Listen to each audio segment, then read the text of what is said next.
Hi, everybody. Today is Monday, July 21st, 2025, and our friend Larry Johnson is back with us. Welcome back, Larry. You're looking at that shirt. You're just smiling. Oh, it's very nice. Beautiful shirt, by the way, Larry. Yeah, this was a gift. Someone from Australia sent it to another So podcast that much I've been on. Australian. Yeah, so I got the kangaroo. Drive me kangaroo down, mate. Larry, let's start with your latest article on sonar21.com.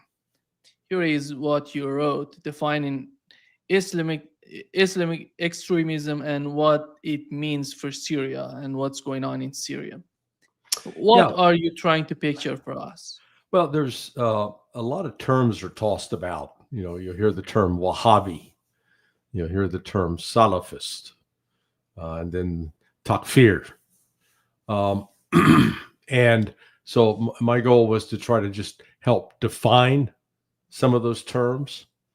But as I was writing it and reflecting upon sort of past terminology, I think we've made a real mistake of identifying Al Qaeda, the Bin Laden organization, as a Salafist movement. Now, what are we talking about? So the Wahhabism it's a Saudi Arabian origin, 18th century, and it's to put it in terms for Christians to understand, it's a return to the fundamental, to the basics. Sort of no frills, no extra. This is a notion of the true religion.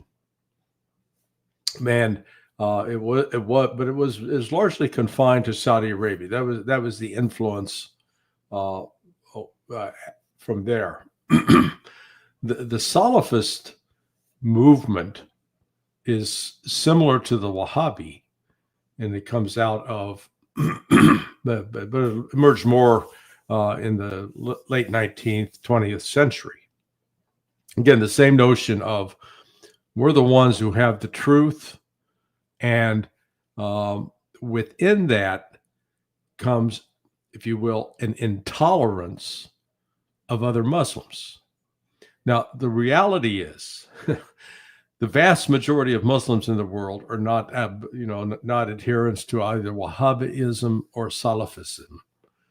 They're normal people, and they're not out because one of the tendencies out of these movements is to declare other people, you're not a real Muslim. You're not, like you're not a good Christian.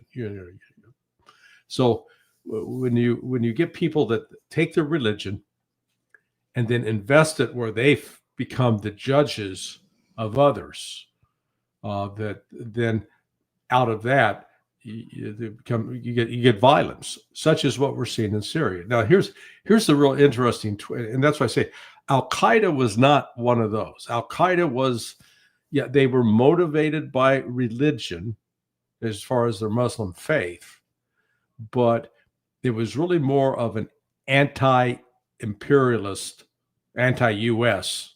to attack the United States, try to weaken the United States for what they saw as its interference throughout West Asia. they were not of the same ilk as, say, ISIS. When ISIS emerged in Iraq under Sheikh what was it, Baghdadi? Sheikh Yassin? Yeah. No, it was actually before that. But it was around 2005, 2006. Yeah.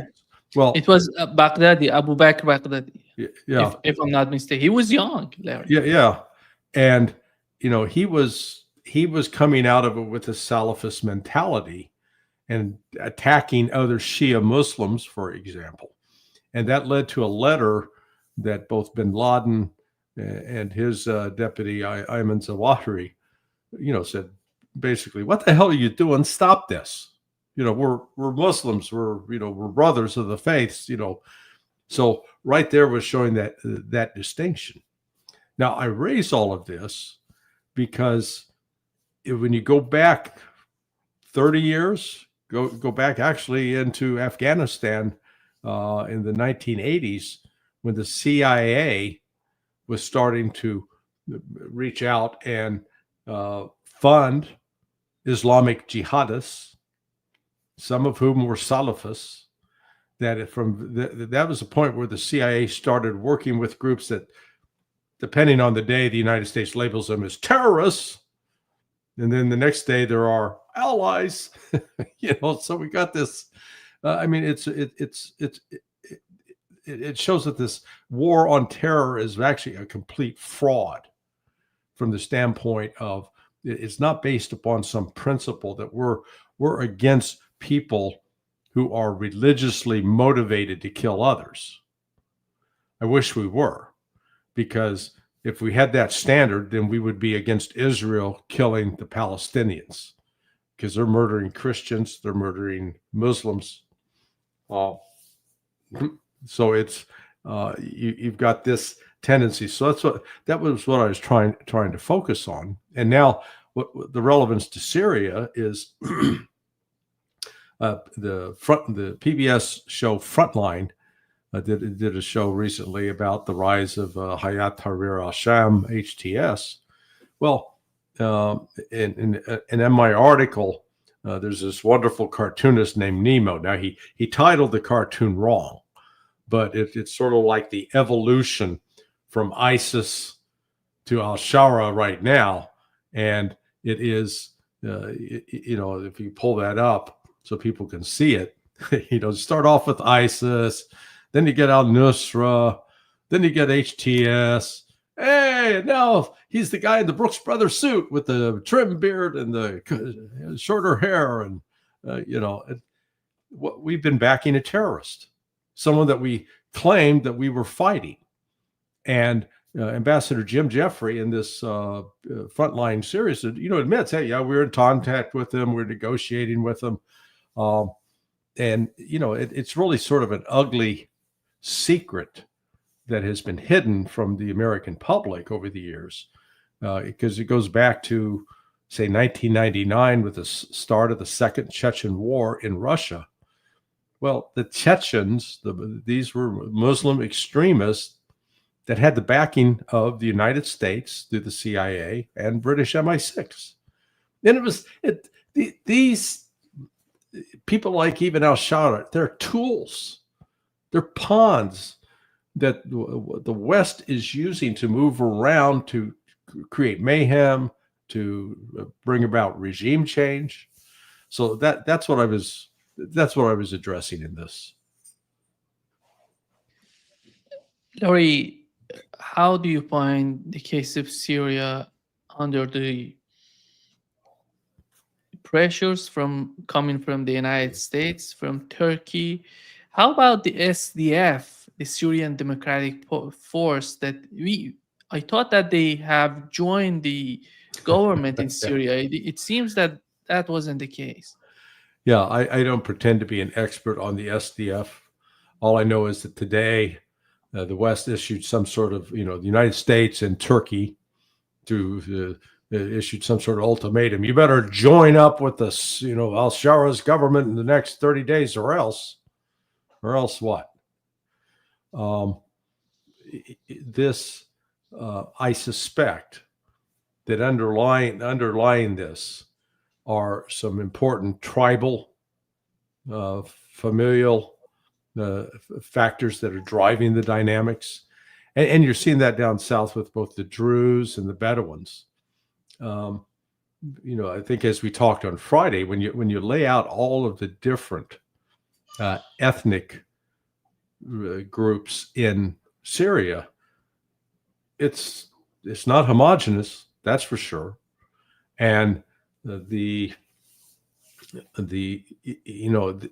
cultures of the Druze and the cultures of the Alawites are something that we here in the West, we simply don't understand. We don't have any benchmark to measure it against. And so without understanding how deep those differences are.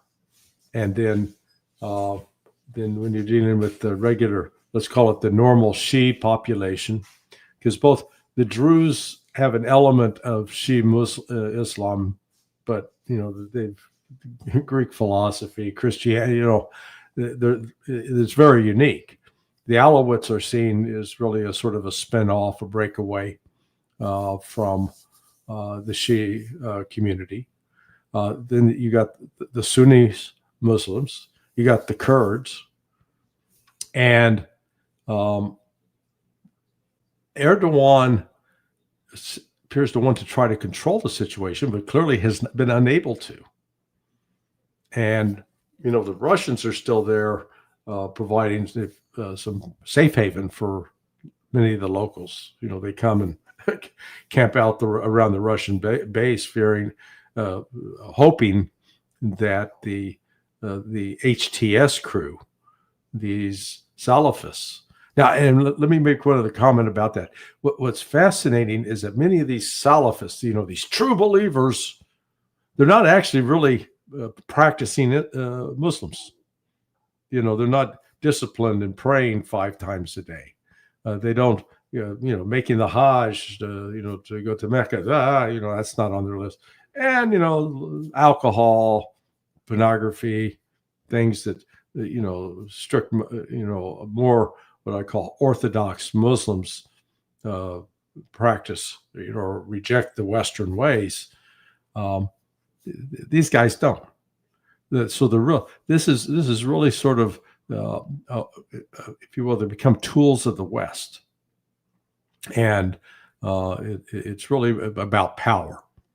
And so now, when you get into Syria, the thing I don't have a good database on, but I suspect this is one of the major factors that has to be taken into consideration. Is there are some criminal organizations that are, or let's call it groups, family groups, tribal groups, that handle smuggling of major products, smuggling of oil, smuggling of gas, smuggling of other key products, and whoever controls those networks actually is a powerful force that has to be dealt with.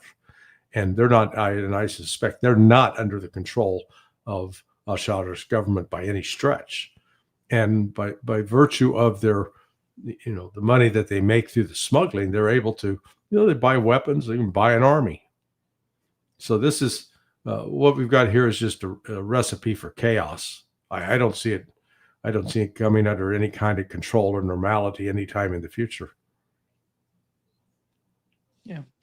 As you've mentioned, this situation is somehow complicated. It seems that within the Druze community, we have different factions. Yeah. And Israel is trying to influence those factions to be closer to Israel. Yeah. I mean, let me just use a simple example. Again, I try to put it in the context for Westerners. Maybe the average Muslim sitting in Indonesia or Malaysia, or let's say even Saudi Arabia, looks at the Catholic Church as a monolith, thinking, "Oh yeah, it's one." But those who are within Catholicism know that you got different factions, different sects, really, within the Catholic Church. Some that are, we're going to have traditional Latin Mass. That is true Catholicism. Others who are much more liberal. So the same thing exists within Islam, and that's part of what we're seeing here. So it's we have a tendency to try to oversimplify and put people into these monolithic blocks that, frankly, are just artificial constructs.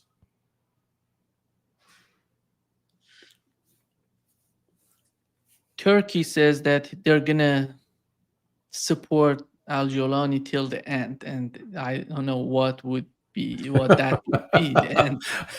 Al-Jolani. Yeah. But no, because the future under Jolani or Shara and whatever his family name is it's not that bright that Turkey wants to put all its eggs in his basket. And do you feel that Turkey is making a smart move, or they made it, they have to continue supporting the government in Yeah, Syria? well, he's an artificial construct.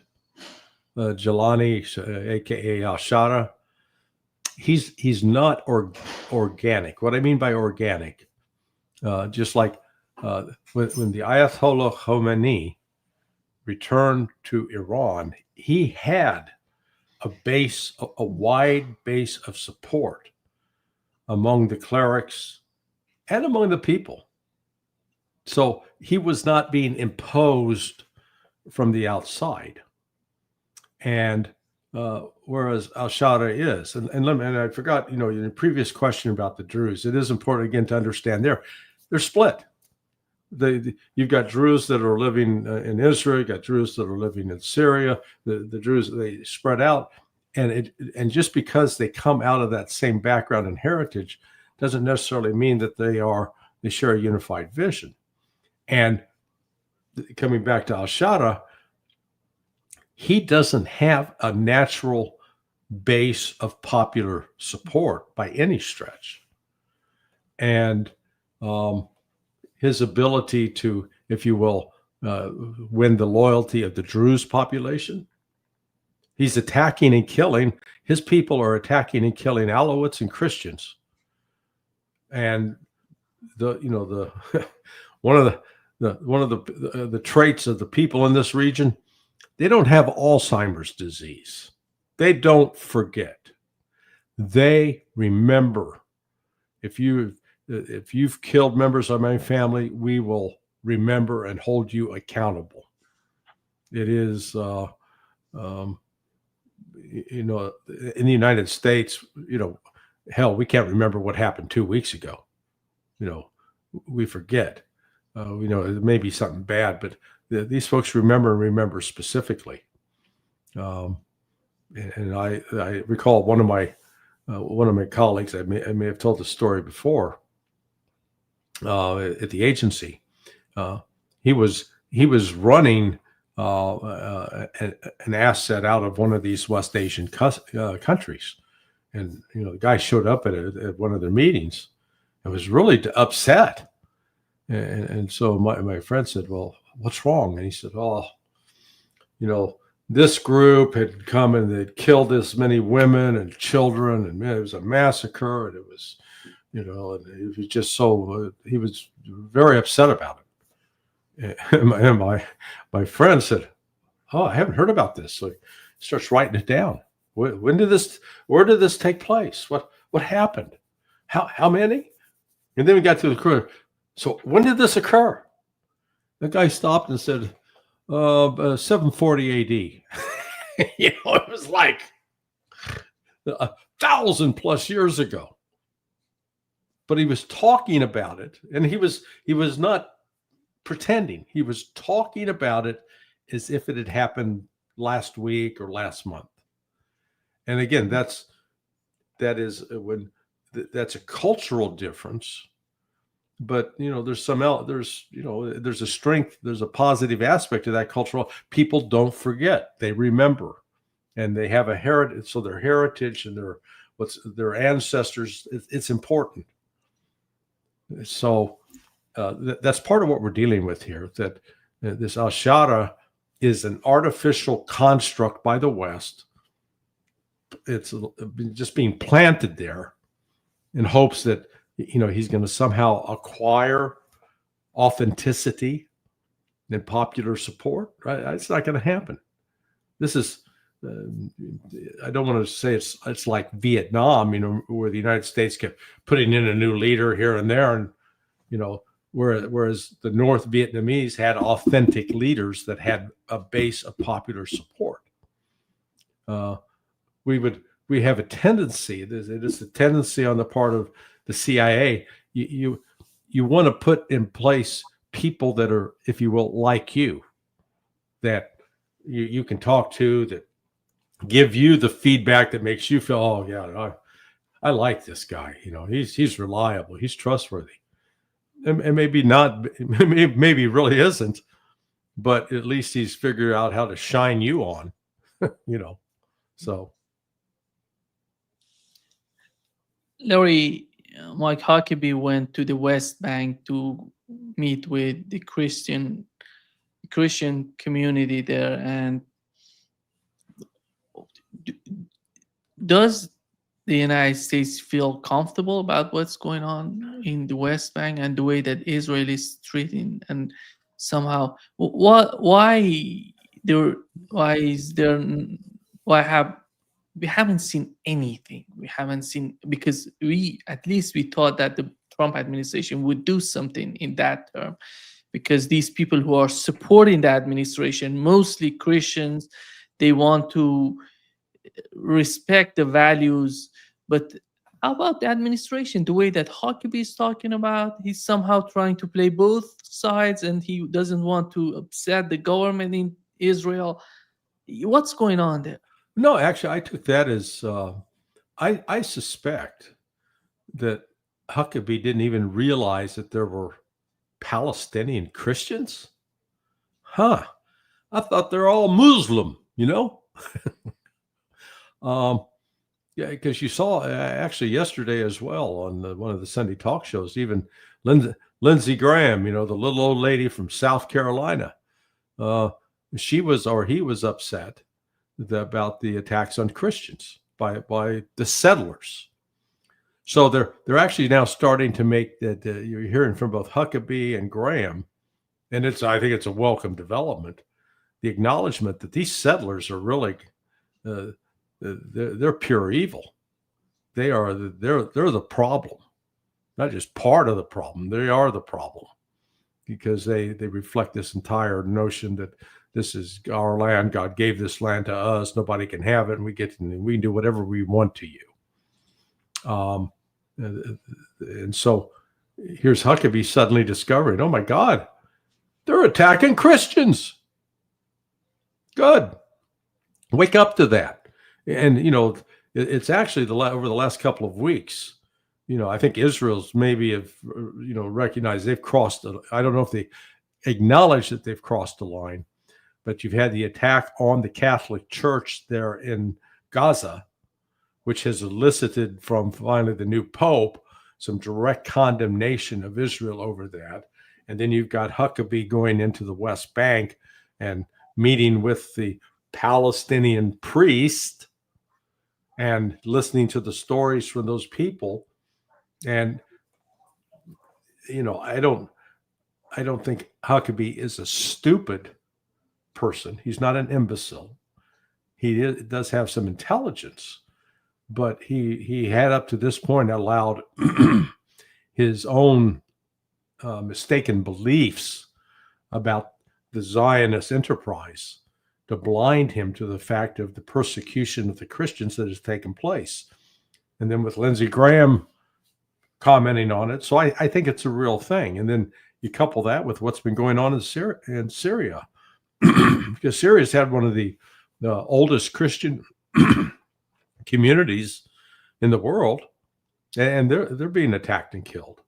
So at least now that's starting to become. I'm hoping it becomes a factor. Here is Larry, what a British surgeon.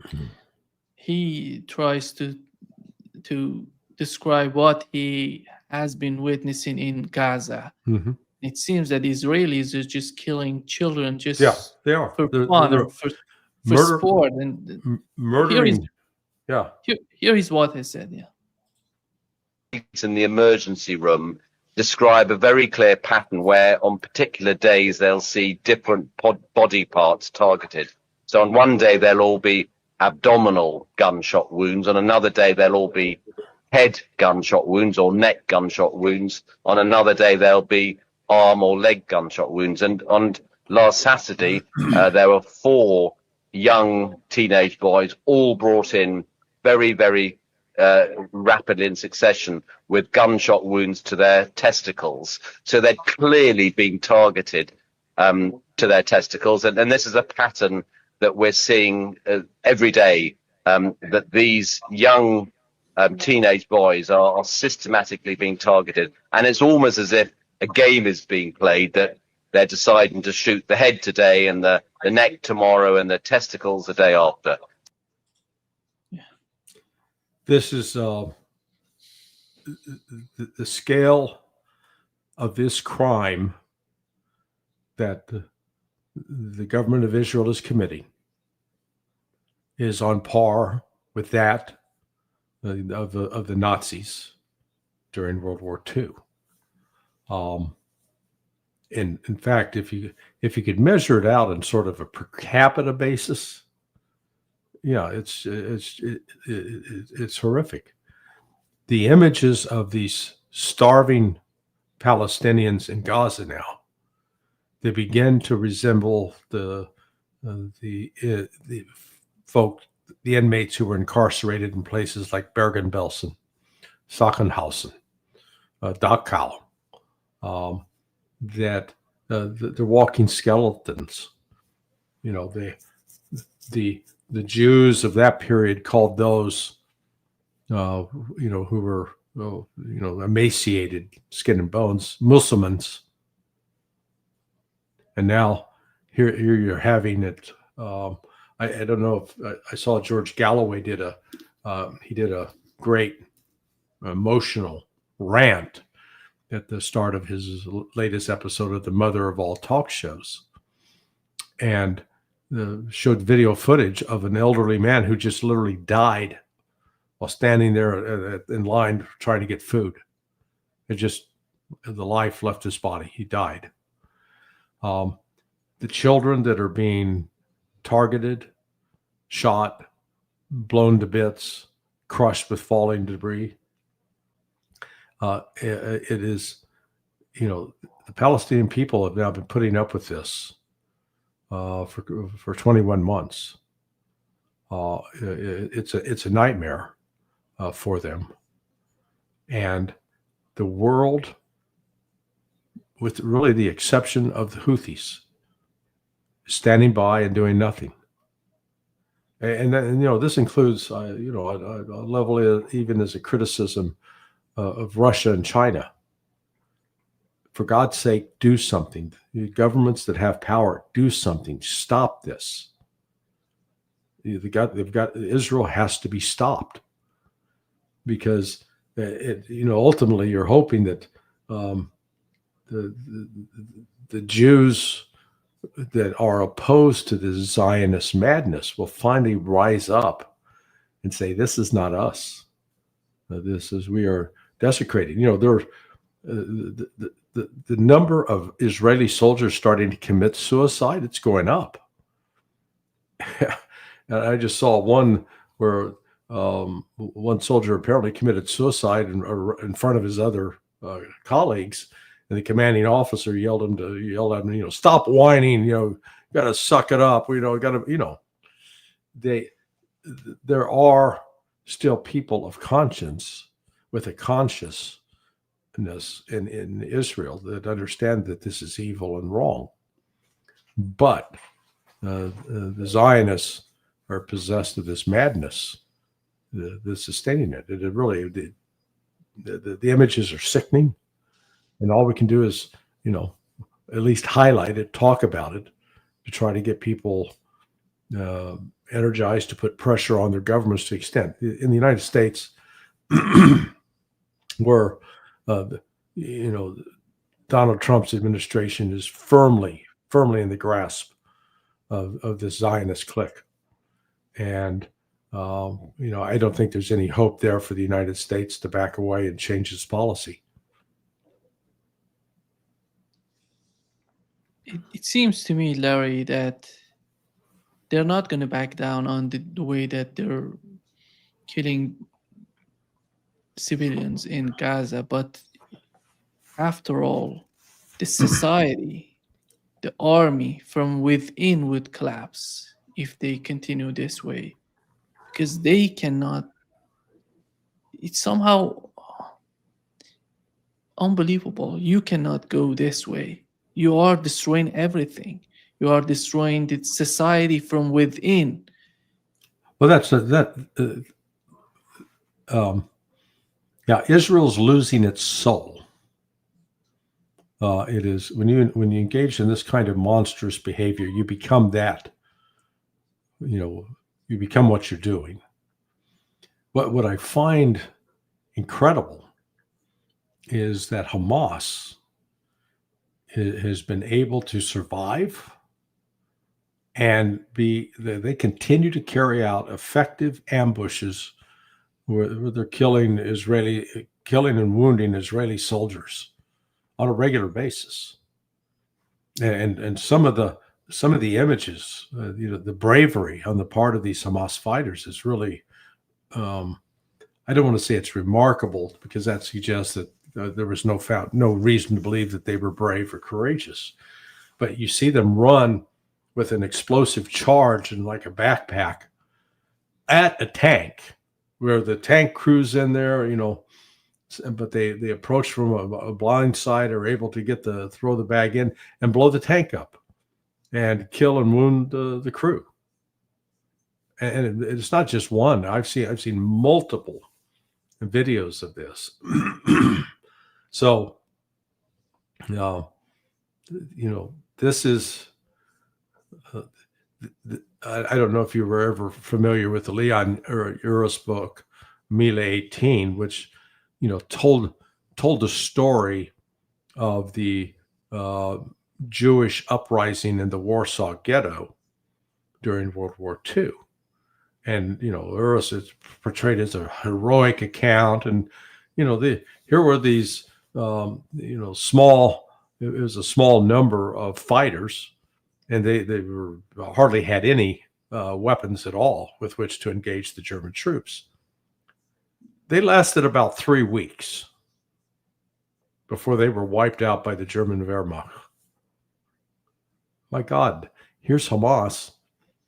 They're going up against an army that has every material advantage, every advantage in weapons and supplies and intelligence, and Israel can't beat them. They're still fighting. And you got to step back and say, okay, what are they fighting for? And you realize that at root, what Hamas is fighting for is human freedom and dignity. They're not fighting to exterminate the Jews, even though that's how it's portrayed, that if you allow Hamas, it's going to lead to a new Holocaust. Well, by God, the only one committing Holocaust right now is Israel against the Palestinians. And it's just an objective fact. And the United States is the great enabler of it, unfortunately. Larry, Lindsey Graham on Fox News has suggested to deal with India, China, and Brazil. And here is what he said, Larry. China, India, and Brazil. If you keep buying cheap Russian oil to allow this war to continue, we're going to tariff the hell out of you, and we're going to crush your economy, because what you're doing is blood money. You're buying cheap Russian oil at the expense of the world, and President Trump is tired of this game. If I were President Putin, I would get to the table soon, because he's about to get crushed. Blunt and plain spoken as ever. Yeah, blood money. Yeah, he's a buffoon.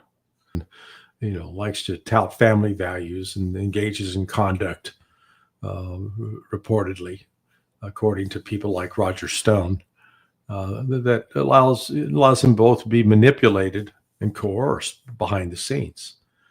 What he's talking about here is trying to impose onerous tariffs on India, China, Brazil, that are going to have the blowback effect on the U.S. economy. I mean, he's not an economist. He was had some training, is a lawyer, has a law degree. And, I guess he understands how to have money funneled into his secret bank accounts, or campaign, how to get rich while being a politician. And nobody's talking about it, by the way. Now, and just go look at how Lindsey Graham's net worth, based upon financial reports he's required to file, has changed since he went into Congress. He's become a multi-millionaire. How does that happen? When you're making, $180,000 a year, I forget the exact salary, but the salary for a member of Congress is not such that you are going to become a multi-millionaire if you're very frugal and you save the money or you invest it in wild stock market speculation. So the man's corrupt. And, the notion that they're going to bully Russia, China, and Brazil, I just before, dialing into you today, I saw a report that Russia is setting up a new gold market exchange in Moscow. They're breaking out of what has been the London bullion market. And according to this article, this London market has controlled the gold market. How do you set the price of gold, et cetera, for 300 plus years. Now, Russia, and I'm sure with the cooperation of China, is doing it. And there's other news that China is now selling off its U.S. Treasury bills. That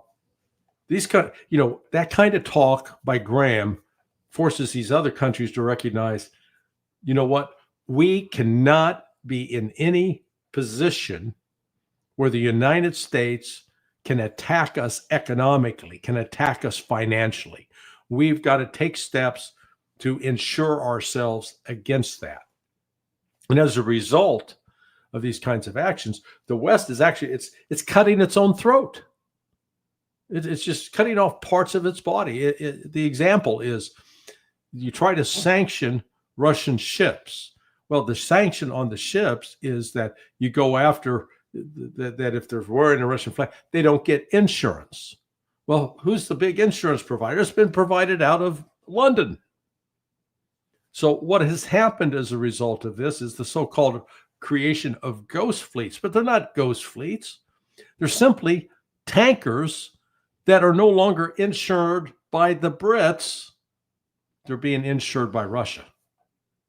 So you've got an alternative insurance market developing out there so that those who own those ships no longer, if there's damaged, if it's sunk, if it's attacked, whatever, now you got the money, the insurance money is backing it, is coming out of Russia.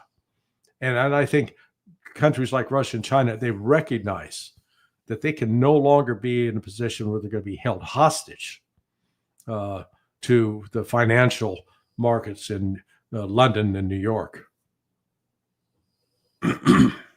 Here is what you said about China, Larry. Here is Financial Times report reporting that China's treasury holdings have fallen below those of the United Kingdom.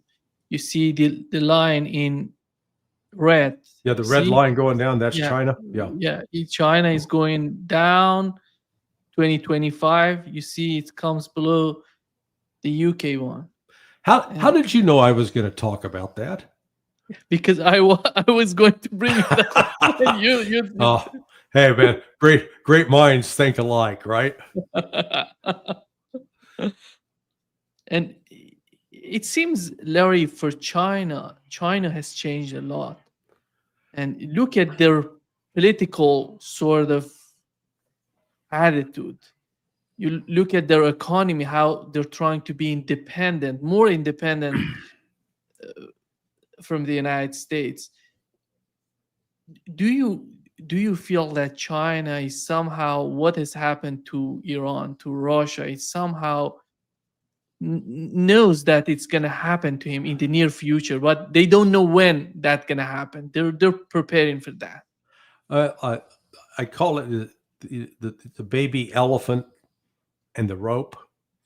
So the story goes that a baby elephant initially is chained with a heavy chain, And it gets so used to having that chain around its leg, it realizes I can't get away. I can't break free. So in its mind, anything that's tied around its leg, it's trapped.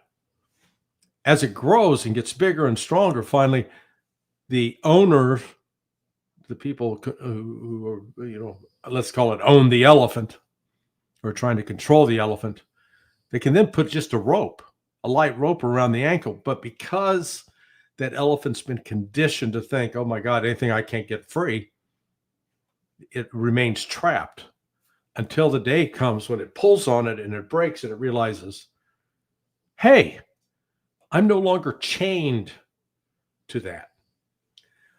That is the transformation we're seeing in Russia, we're seeing in China, we're starting to see in India, and we're starting to see in Brazil. For too long, there was this belief that, oh my God, we can't live without the United States. The United States, the United States dollar, the United States, boy, we better do what they say or else they're going to make us suffer. And now, particularly in China, I know there are many in the United States that like to think that, China is this rigid, authoritarian communist state. There's no creativity. There's no ingenuity. There's no, everything they have, they've just stolen from the West. They haven't created anything on their own. I saw a quick TikTok video yesterday about one of these Chinese cars. It is, you open the side door and the seat actually moves, swings out, so you could stick an old person like me in it. You get in and then you press another button and it goes in and puts itself. Then there's another mode. You can have meeting mode. So it's got 3 rows of seats in this car. You hit another button, the 2 seats in the middle, they rotate around and face backwards. And then you got a 30-inch television screen comes down in the friggin' car. I mean, the level of technology on this Chinese car, we don't have anything like that in the United States. But we like to pretend, those Chinese are just stealing all of our good ideas. Male bovine excrement. I'm not going to be as crude, but it's just like the Chinese, from an industrial standpoint, have surpassed the United States. We like to pretend that we're the best, we're the most modern, we got better stuff than you. And the reality is, no, that's, that ship's come and gone. And so our only option, our only response to this is what? To try to make war on China. Yet, the United States is militarily capable of inflicting great damage on China, but it is not militarily capable of sustaining an attack. And the retaliation and ultimate blowback from not just China, but from Russia would, mark the end of the United States, the end of it. So if the United States doesn't figure a way to break free from this military fever, it's going to destroy us. We're going to end up destroying ourselves. And we've already got, we've seen the indicators of that with what's happened with respect to the war in Ukraine, because, we can't produce missiles, ammunition, artillery, and any other weapon system at any rate, any kind of replacement rate for the losses that are going on. We cannot. As commenting that these, like in Ukraine right now, and the drone technology that came out of China, but now it's going exclusively to Russia. But Russia's developed sort of its own capabilities as well. But, they produce a Garin drone for, say, $50,000. And the Ukrainians are firing upwards of 4 Patriot missiles to try to bring down one of those drones. Okay, here's a $50,000 drone coming in. and they fire 4 Patriot missiles. Each of those costs $7 million, $28 million to take down a $50,000 drone. You're going to go bankrupt at that rate. And so here's China with, this massive industrial base. Now, they've got problems, and I'm not trying to suggest that they're not engaged with some nefarious activity. The fentanyl that has been pouring out of China and killing, hundreds of thousands here in the United States, is a real problem. And there's ways that needs to be addressed. But the United States' desire to portray China as an enemy, the ultimate enemy, because you get people talking about it, even John Mearsheimer, dearly love John, but, I think he's blind when it comes to, how you're going to deal with China. And now you got this Elbridge Colby, the grandson of Bill Colby, sitting in the Department of Defense. And the eye is, we're going to have to confront China. We're going to have to confront China. No, we don't have to confront China, for God's sake. Let's figure out a way that we can work together so it's to the mutual benefit of each other. Now, that's what China and Russia are doing. Russia's, to its credit, has figured out they don't require an ideological litmus test. That you got to believe what we believe, or we're not going to deal with you. If you sit down and lay out the political philosophies that dominated in Moscow compared to Beijing, they're different. But they figured out a way to say, hey, we're different, but we can get along. Same with like North Korea. Russia doesn't get hung up on this, ideological litmus test. The United States does, but as we pointed out at the start of our discussion, the United States is very hypocritical because, we're against terrorism. Hey, those terrorists over there, let's give them some money and aid so they can go create some mayhem. Now, which is it? You're against it or you're in favor of it? So this is a long way of coming back to where we started, that China and Russia have broken free of this belief that they are tethered to the West. And they're going to continue to break free in every area possible. They're not going to look for a confrontation necessarily, but they're becoming more assertive. And, before we could almost describe it as a paternalistic system. And, you'll discover this in a few years when your kids become teenagers and want to start asserting their independence. But there comes a point in that parent-child relationship where the child has to break free to be on their own, and they don't always make the choices that the parent wants, but they become their own person. And China and Russia have fully stood up on their feet and said, hey, we're our own person. We're no longer dependent upon you, the West. You're going to treat us respectfully and as equals, or, we'll find another way we'll go our own way.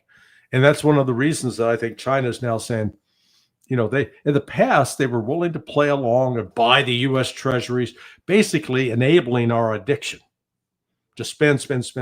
And, we could always count on the Chinese to come through with the cash to fund our addiction.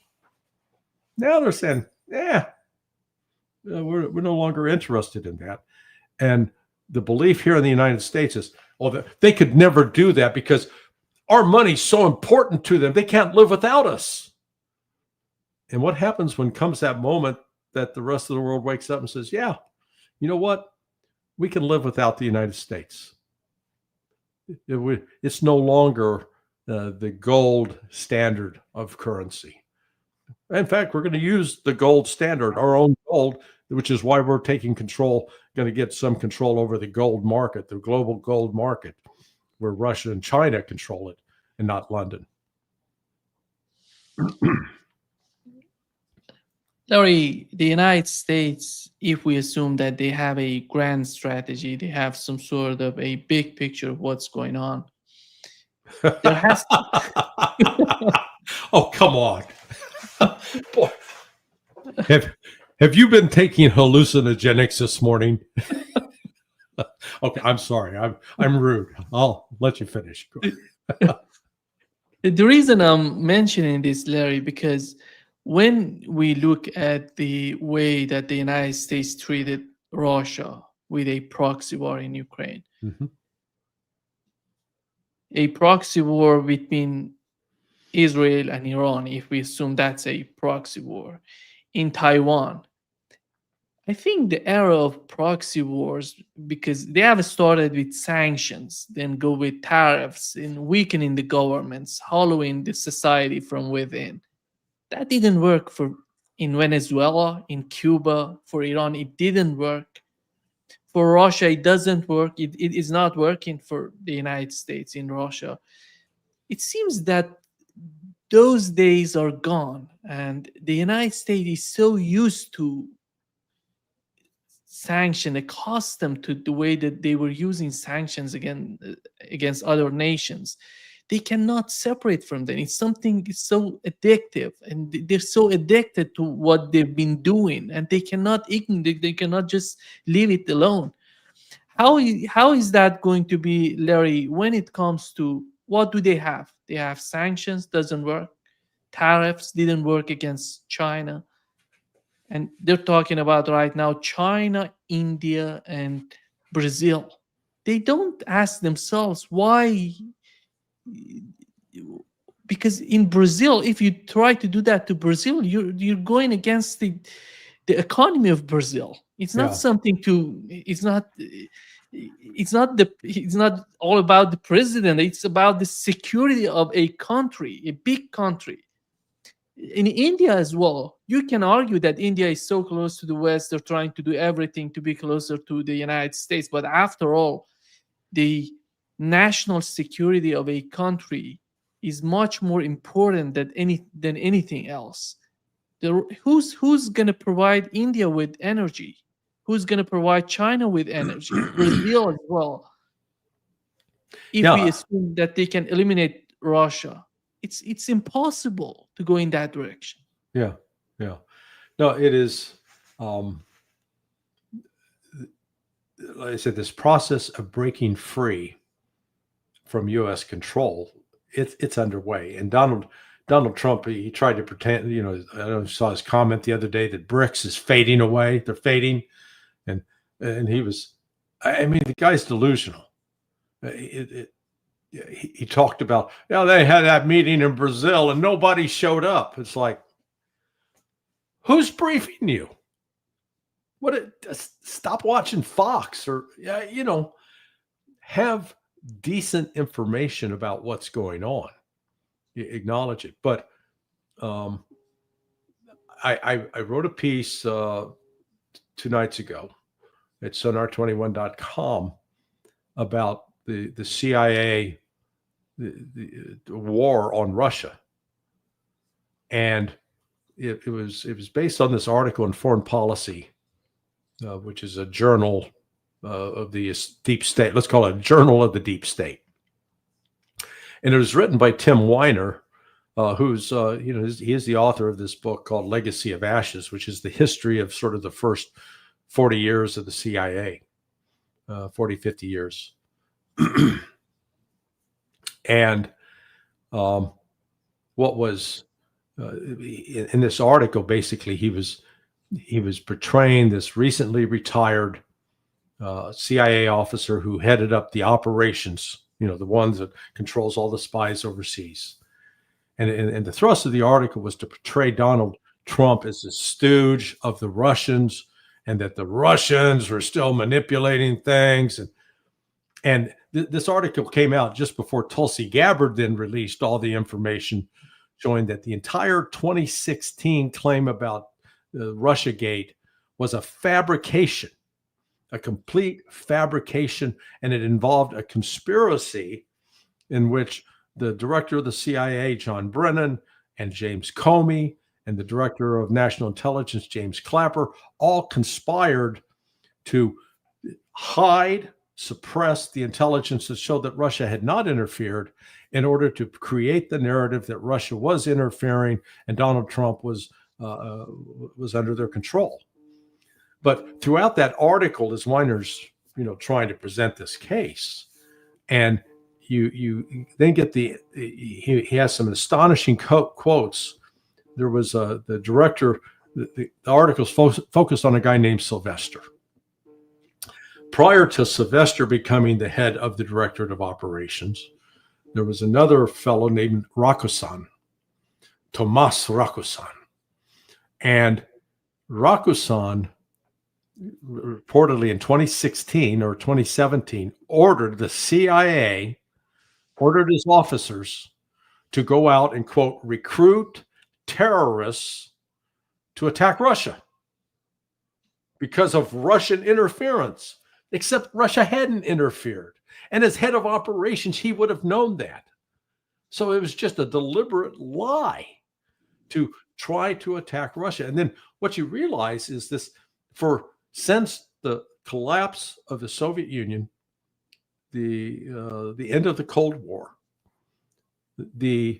despite attempts, I know that Milton Bearden, who at one point had been, I think he was director of operations, or at least he was in a senior position for the Near East Asia, he tried to scale back and say, okay, we got to have a normal relationship with Russia. At some point in there, the decision was, we're not going to have a normal relationship with Russia. We're going to portray Russia as an authoritarian communist state, regardless of what's actually taking place in it. And therefore, we're going to continue to attack and subvert. And this was ongoing. Now, what you realize is that even though Donald Trump was president between 2017 and 2021, January 2021, the actual policy with respect to attacking Russia and subverting Russia was being carried out in the CIA. And Trump either had no idea or his personnel did nothing to stop it and went along with it. In fact, what's sort of telling is with Tulsi Gabbard now releasing this information, for God's sake, John Ratcliffe, who had been the director of national intelligence under Trump in the first one, he didn't release any of that. He could have, and he didn't. You got to say, what the hell? What was going on? The same for Rick Grinnell. They had this information. I was writing about it back then. This shouldn't be a surprise to people, but now it's starting to get out. So what we have is in the United States an intelligence organization that is out of control, and it is hell-bent on cultivating a narrative that's going to take us to war with Russia and China if we don't stop them. Yeah. Here is, Larry, what Tulsi Gabbard said in terms of Russiagate.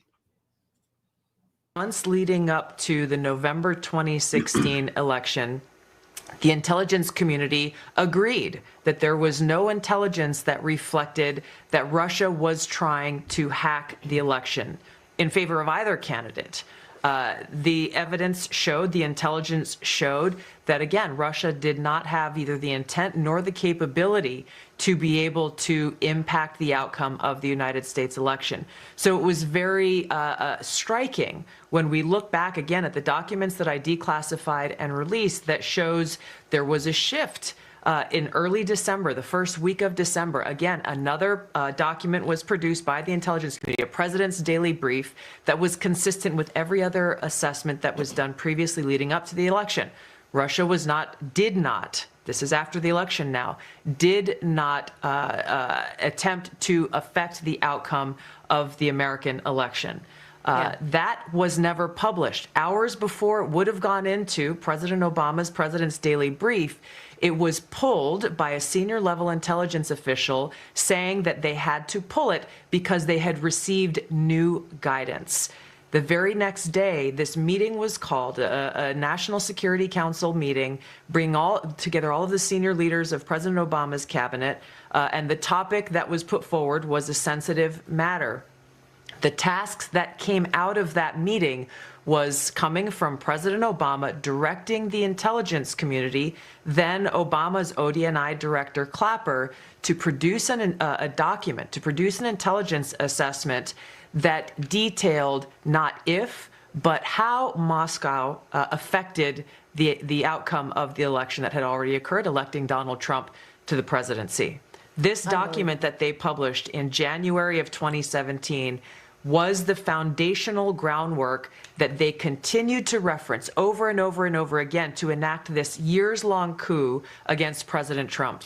Yeah, and I want to get to that right now because I've heard. Yeah, you know, I've been a part of that kind of process where you have to produce a document, and you know, you get the political pressure back. What's noteworthy, you know, she didn't mention it, but so you've got only about 5 agencies in the U.S. government that actually collect raw intelligence, and you know, so in the CIA, when you have human intelligence, that means case officers have recruited a spy. So let's say, like, I've come to Brazil, I've recruited you, you're going to give me all the inside information on Brazil. And so whatever information you give, I'll write up, you know, according to Mr. Wild Blue Tropical Shirt, the Brazil is going to stop buying U.S. treasuries. Okay, so that's raw intelligence. That gets issued as an intelligence report. And then the analysts, me, I would get that. So you're on one side of the house, the operations side, you know, the information comes from the operations side. I, as an analyst, take that. Well, then I've also got information that's coming from the National Security Agency. They're out intercepting, you know, they've intercepted your emails, they intercepted your phone calls. So they've got all this, you know, things that you didn't think were being heard. I've got that to look at. Or I could have overhead imagery. But you know, those are sort of the 3 basic, and then, you know, DIA collects human information, so does State Department INR. When you write up these assessments, then is to be coordinated among, if you will, the collectors, those who have collected the intelligence. And what should have happened in that case with that report that was issued claiming that Russia interfered was you should have had State Department INR, Defense Intelligence Agencies. They should have been part of the clearance process. They weren't. It was only CIA, FBI, who's not an intelligence organization. They're a law enforcement organization. Whatever information they collect is not normally distributed as intelligence because it has to be protected for possible use in court. But you had CIA, FBI, and NSA. They coordinated on this. It was completely orchestrated. Now, to the credit, and this is, you know, at least gives you some hope, there were still some analysts in the CIA that, regardless of their political point of view, regardless of whether they liked Donald Trump or didn't like Donald Trump, they were honestly calling it, saying, hey, there is no evidence of Russian interference here. And they were shut down. That's the point. There was no, you're not going to be allowed to say that.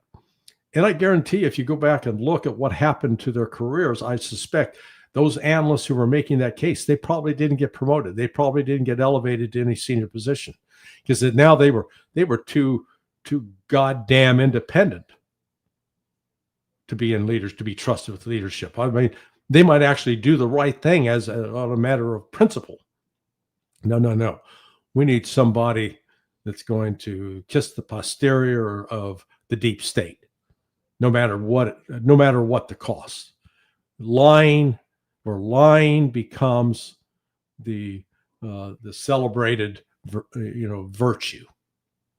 That's what's rewarded, and that's what this whole thing reveals. Tulsi Gabbard, to her credit, is putting that out. And it's an indictment of how I wouldn't trust John Ratcliffe, who's heading the CIA now, as far as you could throw him. He should have put that out back in 2019 or 2018 as Rick Grinnell. It was either Grinnell or Ratcliffe were both in that position. And they didn't do a damn thing. They had this information. They knew this. They chose not to put it out. You got to ask, why? Do you feel that something would happen to Barack Obama in the United States, or it's just all a political move they're trying to gain because they're attacking Donald Trump is somehow feeling that the Democrats are attacking him. That's why he tries to just bring these things up to show that we have something on you. Yeah. I don't know. Clearly, Obama should be charged with defrauding the United States because his role in helping continue Russiagate, because we've got to break it into phases. The initial phase actually started with the political interference of CIA in the summer of 2015 through Brennan, where information was being collected on all the presidential candidates, because in 2015 they didn't know it was going to be Donald Trump. Phase 2 kicked in around December 2015, January 2016, when it became clear that Donald Trump was likely to win the nomination. So then the Hillary Clinton campaign kicked off, let's call it swift voting, the swift voting of Donald Trump as a Russian asset. And it entailed cooperation both between the Clinton campaign, the CIA, the FBI, and I'm sure the White House, Obama's White House, was helping coordinate or facilitate this. That effort, included the attempt to portray the hacking of the DNC as a Russian plot, the murder of Seth Rich, the former DNC staffer, the targeting of people like Carter Page and George Papadopoulos. But then the next phase comes when Trump is elected president, shocking the hell. Everything that they thought they'd put together to derail him. So this was now the next phase of how are we going to continue this? We're going to continue this narrative that Trump won because of the Russians, precluding Donald Trump from actually being able to have any kind of constructive engagement with Moscow and to try to put U.S.-Russian relationships on a peaceful path. Instead, this was all about ultimately going to war with Russia, and we were going to continue to provoke. And you see, Trump, I don't believe Trump was pulling the strings on this at all. I don't think he didn't even understand what was going on. He was just, you tell him, hey, Mr. President, you're the best, you're the smartest, you're the greatest, and oh yeah, I am. You just tell him what he wants to hear. And meanwhile, the agency continued its effort of building secret laboratories in Ukraine. I think there was a definite plan of that they truly believed that they would create chaos in Georgia, create chaos in the Caucasus and through Armenia and Azerbaijan, that they were going to crush Russia through all this subversion. And that was the plan. And it blew up on them. So this is now getting exposed. But will Barack Obama go to prison? He probably ought to, but I don't think he will. So they're going to send 5 Patriot systems to the United States. Yeah. So, okay. So let's say they first they got to find him. So they're going to send a Patriot battery. And so each battery's got 4 launchers. Each launcher has 16 missiles. And so that gives you 64 missiles minimum. But you figure if you're going to send a launcher, you ought to have at least 2 or 3 reloads, right? So let's say you get 3 reloads. So instead of 64, you get 128, you get 188, missiles. Just do the math on that. 188 times 7 million, 700. That's almost $560 million. $500 million. Just think about it. $500 million with 1 Patriot missile battery with three reloads of ammunition or missiles. That's going to be shooting down $50,000 Iran drones. Wow. Do people realize how ridiculous this is?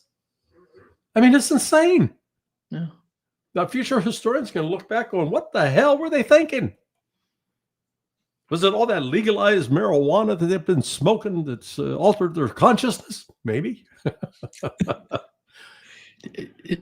Did you see the factory in Russia? The factory of Iran? It's huge. Yeah. No, Russia's not good at doing small. When I say not good, they don't do things small. They do it big.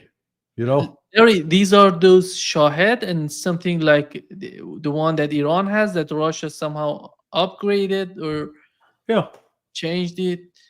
But they're producing a lot. And they can carry. Each one can carry 100 pounds of explosives. Wow, that's a big bomb. And Ukraine's only hope to try to shoot it down is hit it with, fire off $28 million worth of Patriot missiles, assuming that they're what they're called PAC-3s.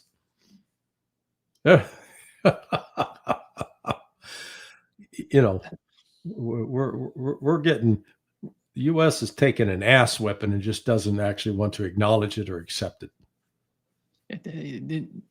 The Chancellor of Germany is doing nothing but digging his grave, Germany's grave. The guy is just spending unbelievably. Why is he doing this, and how is that going to benefit Germany in a long run? It's worst. It's unbelievable. It's the ultimate example of hubris. Well, if you look back in history and wonder, like as Adolf Hitler ended up sinking the fortunes of Germany and leading them to defeat, that couldn't they have done something different? And so here you're watching a real-time version of that. Merz is making choices that are going to destroy Germany. I watched a little bit of Tucker's interview with this journalist from Bild, the German news outlet. And, Tucker saying, hey, you guys are worried. He said, you're destroying yourselves, and yet you're spending all your time worrying about trying to destroy Russia. Go clean up your own house. Take care of your own mess. Stop interfering. The Germans just don't get it. The German governing class are destroying that country.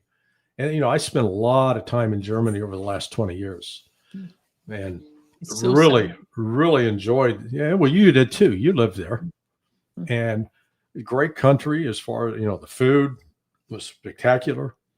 Beer was pretty good, and the people were they're great to be around. But you're watching this insanity that's taken hold, and it's just the impact it's having on German citizens across across the country.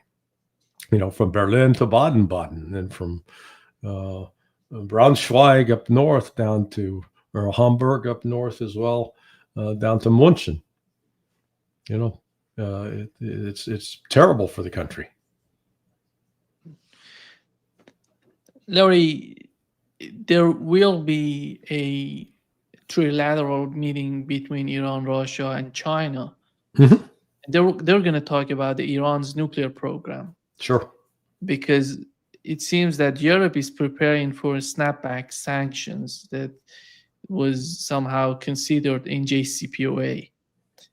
How do you see the way that Russia, it seems that it says that Europe has no right to go after that plan, snapback sanction? And how do you feel the way that, I don't know, for the case of Iranian nuclear program, what would be the approach, what would be the attitude of the Trump administration? Are they trying to put pressure on Europe, or Europe is somehow willingly tries to do for Israel? Well, they're trying to do everything for Israel. Yeah, my understanding is last Tuesday, was the date actually that the snapback sanctions should have gone into effect, and apparently they didn't. So that to me says that Europe's not actually too keen on going down that path. The announcement that Iran is meeting with Russia and China to talk about its nuclear program, where they're openly putting that out there. This we've had since 2018 cooperation between those three on military exercises in the Persian Gulf. But there was I'm not aware of any other sort of, if you will, political initiative on the part of those three countries to come together to work out a coordinated strategy that went beyond, the military issue of how do we keep the Persian Gulf open, or how do we help Iran protect itself. So this means that both Russia and China, I think they're repenting for their role in the original JCPOA, because that original JCPOA would not have happened without Russia and China signing on and agreeing to support the West. Basically said, yeah, we'll impose sanctions. Recognizing the right to enrich uranium for Iran. Yeah. So now I think they're going to make a pretty clear line that Iran is a sovereign country and is fully entitled to enrich uranium if it wants to. Just like China will have that right, just like Russia will have that right. And the West lost all credibility on this issue by allowing Israel, with U.S. blessing, to launch this Pearl Harbor style attack to decapitate the Iranian leadership and try to force a regime change. So that, the West no longer has any moral standing to lecture or dictate. And Donald Trump can make all the threats he wants. He's a blowhard. The fact of the matter is that if there's another round of any kind of military strikes, they're not going to be able to carry out a surprise attack like they just did in Iran. And Iran is now equipped and ready to respond and retaliate in a more massive fashion than they did before. And Israel, they're not building more THAAD and more Iron Dome and more Patriot missiles. It's not like they're cranking out 100 a week. They might be lucky to produce 10 a month, or 10 a week maybe total. And again, if you go back to the principle, they're shooting 4 for everyone. They're going to be through those in the first round of missile strikes, missiles and drones. So Iran's poised that it's going to do what is in its best national interest, but it's coordinating this now with Russia, clearly with Russia and China. It's not going to go its own way. In the past, there were those elements in Pezeshkian's government in particular that said, we want to be on our own. We don't want to do this ourselves. Now they're realizing, we need some backing. We need some strong big brothers here, and China and Russia are now, I think, going to provide that. I don't know if you read that Iran, the supreme leader of Iran, Ayatollah Khamenei, sent Ali Larijani, one of his closest guys, closest. He was the head of Iranian TV, the head of parliament in Iran, and he's so close to the supreme leader. And he sent him to Russia to talk with Vladimir Putin. He didn't use the government and agencies within the government. It seems that he had something important that he wanted to say to Russia directly, and then he wrote from him to Russia. But in your opinion, what's going on? We had in the news, Larry, that Iran bought and has received 40 J-10C fighter jets from China as well. Yeah. I don't know if there is any sort of reality to this sort of news, but it was in the news that Iran has already received those fighter jets. If that's true, how is that going to change any future attack on Iran on the part of Israelis? Are the Iranians going to use them? Do we know how? Do we have any sort of information that they have been training with these fighter jets before? Yeah, I've not seen any information that they've got the trained pilots for it. I suppose they could be used. Depending on the kind of missile system that's attached to that aircraft. I'm not, because again, I'm not an expert in that particular aircraft at all. But it could be used to, go up and try to encounter the Israeli jets. Because in the past, the Israeli jets, my understanding, never really fully entered into Iranian airspace. They came up to the border. They launched the air-launched missiles that then attacked different targets. That's where the bombings and explosions are coming from. So I suppose those jets could be used in that way. They're certainly, they're going to be used for a defensive purpose. I'm not sure that's as important as getting, S-400, S-500 systems from Russia installed. I think I said before, I don't know what are the systems that China has, but China's have not been tested in combat, whereas Russia's has. So the Russian systems have been tested in combat and therefore have proven effective against both drones and ballistic missiles and cruise missiles. But clearly Iran is getting in a position to defend itself.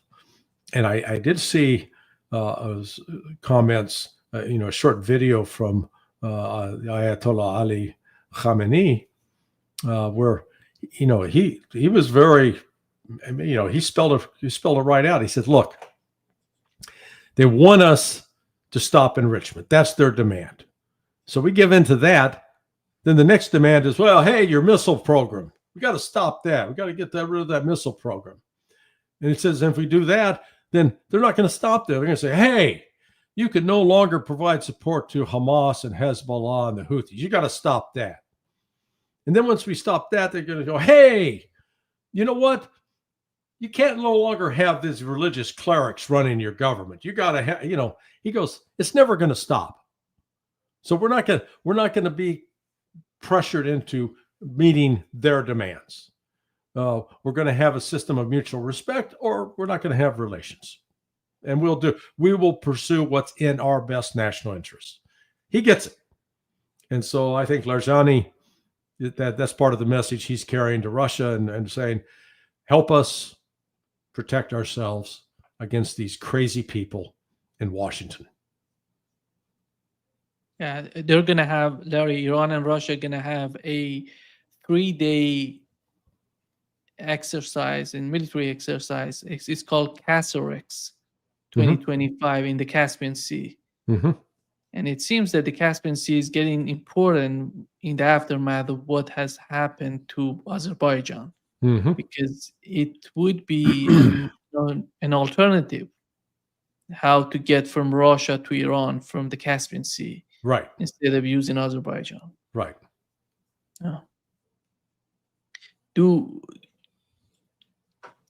When you look at the situation between Russia and Ukraine and the situation in the Middle East, Larry, do you feel that we're going to have some sort of, because many people would feel, those people who still believe that Donald Trump would do something big, something different, is there the opportunity of breaking a deal, cutting a deal is still there in the hand of the Trump administration in order to bring something big to both conflicts? So cutting a deal with who? I'm talking about the United States as a party to what's going on in Ukraine and what's going on in the Middle East on one side, and Russia and Iran, China on the other side, reaching some sort of security agreement, some sort of mutual understanding between the two parties, a grand strategy that would cover all these conflicts that are happening right now.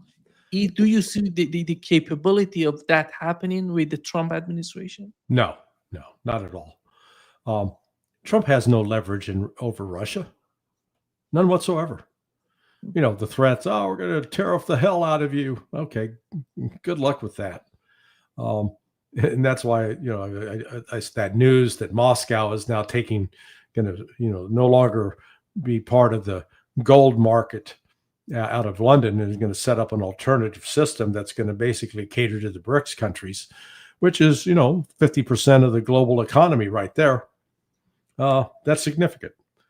So, you know, the United States hopes to try to coerce Russia into a deal. It's just not going to work. Russia's conditions have been very, very clear. Basically, NATO's got to get the hell out of Ukraine and move away from Russia's borders. And instead of NATO coming to that realization and saying, okay, we're going to do that, you're getting people, these German generals now talking about, well, the German and American generals talking about attacking Russia. Yeah, hey, let's go for World War III. Now, the nice thing is that if it comes to conflict, we don't have to worry about necessarily going nuclear thanks to the Oreshnik missile. The Oreshnik gives you something with the kind of destructive power that's needed without the radiation, without the kind of damage to civilian structures. And I want to emphasize that what you're seeing, like with Russia and its military attacks across Ukraine, it looks like particularly some of the factories and warehouses they are hitting those deliberately at night when they're not operating, or when there's minimal number of personnel. They are definitely trying to limit civilian casualties. But the level of destruction, the level of attack is increasing by the Russians, and I don't see them backing off from that. So where's Trump's leverage? Trump has the ultimate leverage in the Middle East to compel Israel to stop, but he won't use it because he's captive to the Zionist lobby. He's got long-standing relationships within the Chabad community. His son-in-law Jared is, he's part of that Zionist crowd. So Trump has sold out to him. So he's not going to get the kind of deal that he would like. And you remember he thought, oh, we're going to get all these people signed up to the Abraham Accord. That's not happening. And even the Saudis, I think, are starting to, really sour and recognize Trump is a big talker, and they know how to, put butter on his ample ass. But they're not going to tie themselves to him because, despite Trump's claims that he's more popular than ever, his actual poll numbers have been dropping, and he's losing support, not gaining support. Yeah, I think all talk, no actions. He said that over and over. Yeah. Right now it comes back. Exactly. Thank you so much, Larry, for being with us today. Man, Great pleasure, as always. Burned up a lot of time, but we had a good chat. Yeah. Can't wait to see what shirt you're going to break out on Friday, dude. All right, you have a good day. Larry. Beautiful. Right. But you were shining. It was. Thanks, man. We'll talk later. Bye.